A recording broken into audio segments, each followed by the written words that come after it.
pueden entrar allí, pueden entrar a Spotify a buscar todo nuestro contenido en español y en inglés. Vamos a ir con el nuevo invitado, Caleb, si ya nos está ayudando allí, está preparado. Tenemos ya listo a nuestro amigo Jorge Serratos. Dicen que las matemáticas son las únicas ciencias exactas y en el universo. Pero hubo un mexicano que revolucionó esta teoría y ha logrado demostrar que 1 más 1 es 3. Adicional, como lo dije en un principio, él es TED Speaker, es conferencista, empresario, inversionista, abogado evaluador, host del podcast número 1 de negocios en México, Sinergéticos. Pues está con nosotros nada más ni nada menos que el gran Jorge Serratos, y quiero darte la bienvenida a este programa Visión Empresarial aquí en los Estados Unidos. Adelante, mi gran amigo Jorge. ¿Cómo estás, Gustavo? Qué gusto saludarte. Saludos a todas las personas que nos están escuchando en Houston. Qué bonita presentación. Es correcto, la mentira más grande de las matemáticas es que 1 más 1 no son 2, son 3. Cuando hay cooperación, cuando hay trabajo en equipo y cuando hay ayuda mutua, lo que se llama sinergia. Pues Jorge, tuve la oportunidad de ver la entrevista que te hicieron también con nuestro gran amigo Nayo. Es un personaje y me encantó y me llegó y me tocó las fibras en lo más profundo de esa entrevista que te hicieron. Yo quiero abrir con una pregunta interesante y por supuesto quiero agradecer el tiempo y la paciencia que nos tuviste el día de hoy. ¿Cómo es que logras transformar tu experiencia, tu creencia limitante y salir de este mundo de las pandillas y ser el gran empresario que eres hoy en día? Fíjate que es una pregunta con una respuesta larga. He venido mejorando yo mi comunicación y cómo sintetizar a veces toda una historia, ¿no? Pero cómo cambiar una creencia limitante, cómo modificar un pensamiento, cómo cambiar tu contexto.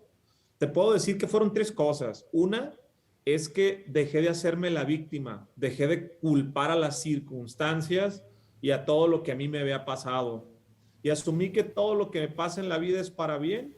Cuando dejé de hacerme la víctima, encontré y conocí una palabra muy poderosa que hoy a la gente le cuesta mucho trabajo, que es el perdón.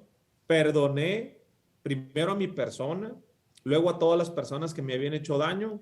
Dejé de cultivar el odio, el rencor, las susceptibilidades aquí adentro. Y el tercero y más importante, que de hecho hoy hice un audiolibro del tema y estoy escribiendo mucho acerca para publicar un libro, es me volví vulnerable. Lo utilicé como una fortaleza en lugar de que fuera mi debilidad. Lo platico en conferencias, lo digo abiertamente, dejé de quedarme callado y lo compartí. Y entonces, de esas formas es como creo yo que lo he podido lograr y cómo es que lo he hecho, ¿no? Ya no me hago la víctima, tengo la mentalidad correcta, perdono a las personas que me hicieron daño, me perdono a mí y me vuelvo vulnerable, me muestro sin caras, sin máscaras, tal y cual soy, así como te tocó verlo en la entrevista de Nayo. Eso me encanta, Jorge, y por supuesto eso es lo que transforma la humanidad, eso es lo que transforma vidas, el perdón, sin meter temas religiosos. Yo me salgo del contexto religioso, pero el perdón es muy importante. Tengo que perdonarme a mí mismo por cosas que hice en mi pasado, por cosas que no hice bien, por cosas que no fueron correctas, Jorge. Pero ¿cómo enseñarle a estos empresarios que nos ven en nuestro programa que aún todavía no han podido evolucionar y no han podido romper con esas cadenas transgeneracionales por falta de perdón a sus padres, a sus hermanos, a sus hijos? ¿Qué sé yo, Jorge? ¿Qué poder decirle a estos empresarios? Mira, yo más bien tendría que hacerme la pregunta, ¿qué gano, no? ¿Qué gano perdonando o qué me pasa cuando yo tengo un rencor, una susceptibilidad, cuando tengo una emoción negativa aquí, cuando voy por la vida herido? La vida es difícil por sí sola, ¿va? Y te pasan cosas en el mundo, en la vida, en las circunstancias. Y cuando tú vas herido, desafortunadamente hieres, desafortunadamente lastimas. Yo lo entendí así y es lo que yo le digo a las personas que le doy mentoría, que le doy capacitación, cuando hablo en una conferencia. Cuando tú estás herido y cuando tú no has perdonado, tú tienes odio por la otra persona, tú tienes algo y hay que entender qué es el odio. El odio es un veneno que tú preparas para el otro, pero que te tomas a ti mismo. ¿Qué te quiero decir con esto y a toda la audiencia? Que te va a ayudar, o sea, el perdonar va a ser una ventaja para ti, no es para quien estás perdonando. Te va a ayudar a sanar, te va a ayudar a sentirte más ligero. yo siempre les digo, anímense a experimentarlo. La gente le cuesta mucho trabajo. De hecho, yo por eso hablo de mi transformación y me gusta dar testimonio para que la gente vea y diga, deja también lo hago. Creo que no hay nada que no sea imperdonable. Creo que no hay nada que no puedas avanzar. Libérate. Al final de cuentas, tú eres el que te vas a beneficiar. Es lo que yo siempre les digo. Claro, Jorge, eso es veneno para el alma, el no perdonar. Quiero preguntarte, fuiste un muchacho que no fuiste bueno para el estudio, el peor promedio de la escuela. ¿Y cómo es que terminas, Jorge, como abogado, 3 maestrías y 2 doctorados? La verdad, mis respetos. Fíjate que, como te digo, yo crecí en el contexto de pandillas. A mí me dejaron en un internado a los 6 años, me aventé 9 años. No, sin mamá, sin papá.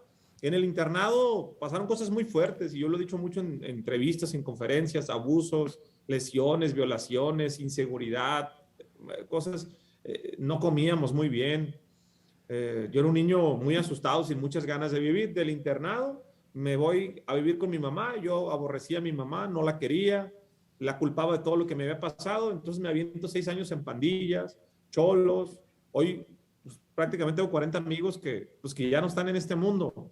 ¿Qué fue lo que pasó? Yo fui a donde pude estudiar, que es el CONALEP. Iba 1 o 2 días a la semana, e iba para pedir dinero y para echar cotorreo con las morras.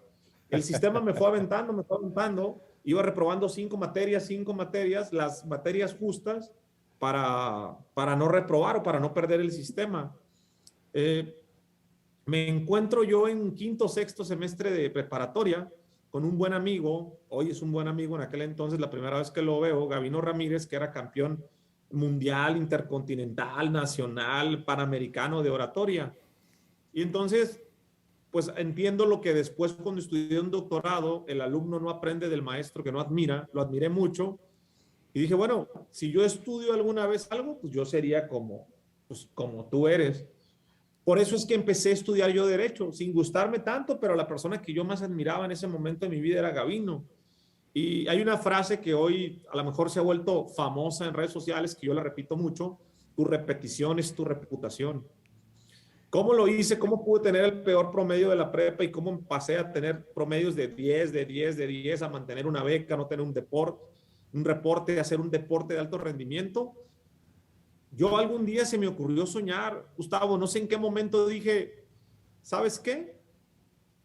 A los 30 años vas a ser doctor en Derecho, porque escuché que un Salvador Jiménez Quesada era doctor, porque un amigo que se llamaba Dan dijo que iba a hacer una maestría. Yo cuando entré a la universidad solo quería pues, tener una carrera para vivir mejor, pero algo que yo he hecho muy bien y que le recomiendo a los chavos y a todo mundo es tu repetición es tu reputación. Todos los días estudiaba 2 horas en la noche, hacía una guía. Recuerdo que tenía 4 plumas, una roja, una azul, una negra y una verde. Y todo lo que veíamos en el día, yo llegaba y hacía mi guía. Eventualmente, la vida va rápido, Gustavo, no, tú no me vas a dejar mentir. Abres y cierras los ojos y ya tenía 30 años y ya tenía un doctorado. Y dije, pues ya encarrerado el ratón. Me aventé otro doctorado. Y así fue. O sea, realmente he sido producto de las repeticiones y de la constancia del trabajo. Wow, qué interesante testimonio y la verdad que nos estás aportando. Yo siempre digo que antes de llegar al tema empresarial tenemos que enfocarnos en la parte humana y los que estamos frente a una cámara, Jorge, nos cuesta desnudarnos y mostrar lo que realmente somos por ese miedo al qué dirán, Jorge. Cuesta mucho trabajo la vulnerabilidad. Estamos en la era de las máscaras. Siempre ha sido así. El mostrarnos tal como eres, fondo antes que forma, como es adentro es afuera, es muy complicado, Gustavo. De hecho, mira, cuando yo empecé a hacer redes sociales, yo inicié el 2 de agosto del 2020 con todo el concepto del 1 más 1 igual a 3, del movimiento. Apenas vamos a cumplir 2 años. El podcast, el 28, cumplió 1 año. Y cuando yo junté a mi familia y les dije, ¿saben qué? Voy a hacer este proyecto. ¿Qué piensan? No entendía yo muy bien qué iba a suceder, ni lo exponencial que iba a ser o lo que iba a crecer, pero les dije, tengo que ser auténtico, tengo que tener un propósito claro, tengo que meterle pasión. Le dije lo que iba a hacer, lo que sí tenía claro y lo que era no negociable. No voy a mentir, voy a ser transparente. Y mi familia, empezando por mi mamá, me dijo que tuviera mucho cuidado y que no hablara de lo del internado. Mi esposa tampoco quería. yo decía, pero si así soy, es mi historia. ¿Te Claro. fijas cómo nos cuesta trabajo el volvernos vulnerables? El decir, pues como eres.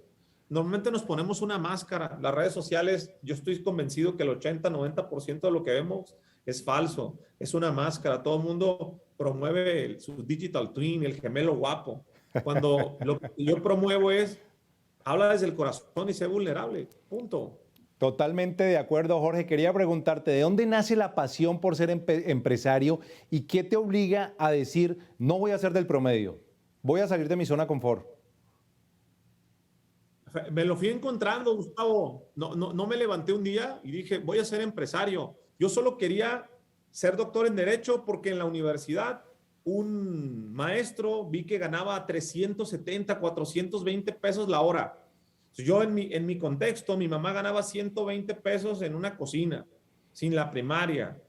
Subsistíamos, vivíamos en un bar. Entonces, cuando yo veo que una persona gana 400 pesos promediados por hora, yo saqué cuentas y dije, eso es un dineral, 5 horas, ¿por qué gana tanto? Porque es doctor. Entonces yo solamente me enfoqué en querer ser doctor a los 30 años. Por eso es que me vine a Guadalajara a hacer una maestría y luego un doctorado. Cuando tú das clases, te dan, hay un tabulador. Si tienes maestría te pagan tanto, si tienes licenciatura te pagan tanto, si tienes un doctorado, un PhD te pagan tanto, si tienes un posgrado en el extranjero tanto, si tienes inglés te pagan tanto, si tienes 2 maestrías te pagan tanto, si tienes 2 doctorados te pagan tanto.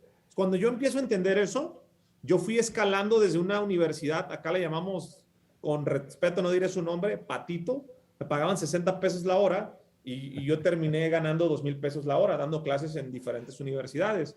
Yo me empiezo a foguear hasta llegar a las universidades top, porque ya tenía 2 doctorados. Entonces, cuando llegó la certificación FIMPES, pues a mí me buscaban porque las universidades, cuando llegaban las certificaciones, decían, necesitamos un maestro que tenga 2 posgrados, 2 doctorados. Es muy difícil, ¿va? No, tampoco, no es así imposible, pero es difícil, la verdad, encontrar a alguien y que quiera dar las clases. Entonces, me empezaban a pagar a mí muy bien y yo a la vez, para subsistir, yo tengo una frase que utilizo mucho con el tema de la sinergia. Hay más negocio en el negocio de enfrente que en tu propio negocio. Yo no pensaba ser empresario, yo solo daba clases y que el despacho fuera creciendo. Nunca pensé que el despacho jurídico fuera a crecer tanto. Empiezo yo a tener clientes y me empiezo a dar cuenta las necesidades que tienen los clientes. Entonces empiezo a hacer comisiones, empiezo a empatar necesidades y digo, mira, mi cliente necesita comprar cajas y yo empiezo a ver que mis alumnos tienen fábricas de cajas. Entonces, empiezo a conectarlos, que mi cliente se ahorre, que mi alumno gane, todos ganamos y empecé a hacer dinero. Así fue como se generaron los primeros 100,000 pesos mensuales. Dije, órale, de las clases me pagan 15 y del despacho gano 7 y de este negocio estoy ganando 100,000 pesos mensuales. Dije, órale. Luego compré una distribuidora a base de extractos naturales, baba de caracol, champú de ajo, champú de chile. Me empecé a dar cuenta que tenía esa facilidad, pero yo seguía, quiero ser doctor, quiero dar clases. Yo seguía en ese tenor porque era como la propuesta que yo tenía en mi cabeza hasta que llegó un momento y dije, no, el negocio está acá. Después vino el tema inmobiliario. En el camino, mi socio se hizo notario público. Él me dijo, Jorge, estamos pagando mucho dinero de avalúos. A ti que te gusta tanto estudiar, ¿por qué no te metes a hacer una maestría en evaluación? El posgrado más difícil de mi carrera. Hago una maestría en evaluación. Empezamos a armar avalúos.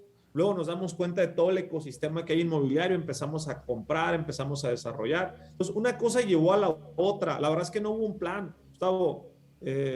Las circunstancias, el contexto, el estar en tus repeticiones, tu reputación, el prestar atención, Claro. pues me di cuenta que tenía esa habilidad, vaya. Totalmente de acuerdo, Jorge. ¿Cómo cambia tu manera de ver el mundo antes de convertirte en empresario exitoso que eres hoy? Pero quiero hacerte la pregunta desde este contexto. Te lo pregunto porque viniste de la pobreza extrema a poder llenar tu nevera el día de hoy sin preocupaciones, Jorge. Sí, cambia mucho, ¿sabes? Todavía a veces me pega a mí el síndrome del impostor, ¿no? Cuando le sigo preguntando a mi esposa, no creas, Gustavo, soy ser humano. ¿Cuánto te gastaste en el mandado, no? Hoy que fue y compró unas cosas. No, pues tanto. Y tiendo a comparar hace algunos años cuando yo llegué a Guadalajara con lo que tenía que subsistir o cuando estaba en las pandillas o de pronto cuando echo un vistazo al patrimonio o las propiedades o a lo que hay, digo, pues soy un hombre muy afortunado. ¿Cómo ha cambiado? Fíjate que yo hoy actualmente algo que me mueve mucho a mí, que estoy trabajando y es una decisión que tomé hace pocos meses, estoy por generar una fundación que se llama Fundación 1+1 = 3. Estoy Wow. armando toda la estructura porque lo que me mueve realmente y creo que creo, lo siento, lo percibo, que tengo un compromiso de ayudar, de aportar, de hacer sinergia. Por algo estoy donde estoy. Entonces, quiero ayudar y quiero volverme un vehículo, un instrumento, un puente para ayudar a todos los niños en internados, en albergues, en casas hogar, como en su momento a mí alguien me ayudó. Claro. Creo que eso es lo que más ha cambiado, el regresar la sinergia, el regresar la copa, el hacer 1+1 = 3. Claro, Jorge, y el agradecido es muy importante, el agradecimiento es muy importante. Ahora, tú tienes tus manadas, tienes tus cachorros, tienes tus hijos, regresas al pasado y ahora ¿cómo proteges esa manada? ¿Cómo proteges a tus hijos para que no vivas ese horror que tú viviste de alguna manera? Yo sé que no lo van a vivir, es otro, la mente, yo no sé qué sucedió. A mí me pasó que cuando me dijo mi esposa que iba a ser papá, pues no quería tener a mi primera hija, no sabía que iba a ser niña, niño. Empecé a pensar que iba a sufrir lo mismo que yo pasé, hambres, abusos. Pues yo dije, yo no tuve niñez, yo no quería que mi hija viviera lo mismo que yo o mi hijo. Por eso entré en un proceso de terapia, de perdón. Hoy es muy complicado, Gustavo, el contexto en el que nacieron mis hijas. Es un contexto muy fuerte, ¿no? Desde el tema educacional, el simple hecho de tener dos papás, no digo dinero, porque no todo es dinero. Tiene a su mamá, tiene a su papá, tiene seguro, es una niña feliz. Creo que no va a pasar lo que yo pasé, ¿no? O sea, come, es muy difícil. Yo recuerdo que la sopa de vaso, el FOMI, cuando tenía mucha hambre, a los 4 días me comí el plástico para saciar, para sentir algo en el estómago. Mi hija no tiene ni idea qué es eso y no lo va a pasar. Alguna vez llegué a hacer una analogía con mi compadre y decirle, oye, compadre, ¿cómo le podemos hacer para que tengan hambre a nuestros hijos, para no equivocarnos? Porque la verdad es que ahora lo van a tener todo. Si bien es cierto, vamos a incentivarlos, pero es un simulacro. Un hijo sabe cuando hay o cuando no hay. Lava el carro para que te ganes esto, enséñale a ganarse las cosas. Solo los que hemos sido primera generación y venimos desde abajo vamos a entender este concepto del hambre. El hambre no se inyecta, el hambre no se aprende, el hambre se vive, el hambre se tiene. El decir, si no pago la renta me echan, no tengo para comer, no traigo para la gasolina, no traigo para el camión. Si no paso esto, o sea, ir a la raya. Yo lo digo en una analogía, no es lo mismo ir a una guerra con una palita que ir a una guerra con un dragón. ¿Yo qué digo? Pues que lo disfruten mis hijas y que lo disfruten, no es malo ser segunda generación, ser tercera generación. Solo te lo dejaron un poco más fácil, velo como una gran oportunidad, como una gran plataforma y desarrollalo, ¿no? Yo más bien, yo me enfocaría en mi hija, ya no en que entiende el hambre, que era lo que yo quería, porque como a mí el hambre fue lo que me hizo estar aquí, o sea, si yo no estudiaba 2 horas al día, no lo hubiera armado. Si yo no me hubiera ido a Estados Unidos a trabajar en Lake Elsinore, en Temécula, en Santana, en Los Ángeles y que me hicieran menos, yo no estaría aquí, pero eso fue lo que a mí me tocó. Entonces, yo lo que le voy a enseñar a mis hijos y lo que le digo que entienda que compartir es bueno. Correcto, Compartir es Jorge. bueno. Eso es lo más importante, que mi hija sea buena, que se conozca y que se enseñe a compartir. Claro, Jorge. Vamos cerrando esta gran entrevista que me ha encantado, fabuloso lo que nos cuenta. Y quiero cerrar de la siguiente manera. Si Jorge se tuviera que despedir de este mundo el día de hoy, ¿cuáles serían esas 3 cosas por las que te gustaría ser recordado, Jorge? Me gustaría ser recordado como alguien que contribuyó a entender un sistema de creencias basado en el trabajo en equipo, en la cooperación y la integración. Que la gente empiece a entender que 1+1 = 3. Que la gente entienda, 2, que el bien individual está en el bien común. Y 3, como una persona que ayudó y que aportó, que hizo sinergia, un buen ser humano, fondo antes que forma, una buena persona. Qué bueno, Jorge, pues nos dejas una gran enseñanza. Queremos agradecerte, reconocerte De mi parte, Gustavo Soto, te deseo muchos éxitos en esos emprendimientos que tiene. Bendiciones, porque sé que las cosas también vienen de un más allá. La gente puede hablar de Dios, del universo, de la vida, como quieran. Para mí es Dios. Quiero reconocerte por eso que estás haciendo y la verdad que me siento muy orgulloso por eso que tú estás haciendo por la comunidad hispana, no solamente en México, sino aquí en los Estados Unidos y alrededor del mundo, Jorge. Te agradezco mucho, la verdad, el tiempo, el espacio pues qué placer estar aquí hablando de mi persona, del movimiento sinergético, de todo. Y recuerden que 1 más 1 es ¿cuánto, Jorge? 1 más 1 siempre son 3. Claro que Siempre. sí. Que no se les olvide. Claro que sí, Jorge, agradecerte, un abrazo desde aquí, desde Houston, desde la Ciudad Espacial. Vamos a estar muy al tanto contigo. ¿Dónde te pueden seguir redes sociales? En todas mis redes sociales aparezco como Jorge Cerratos F. S con S de sopita. Facebook, TikTok, Instagram, Twitter. Ahí me pueden encontrar. Gracias, mi gran amigo Jorge. Un abrazo desde aquí, desde la Ciudad Espacial. Nosotros vamos a ir a una pausa comercial. Ustedes, por favor, sigan conectados. Ya regresamos.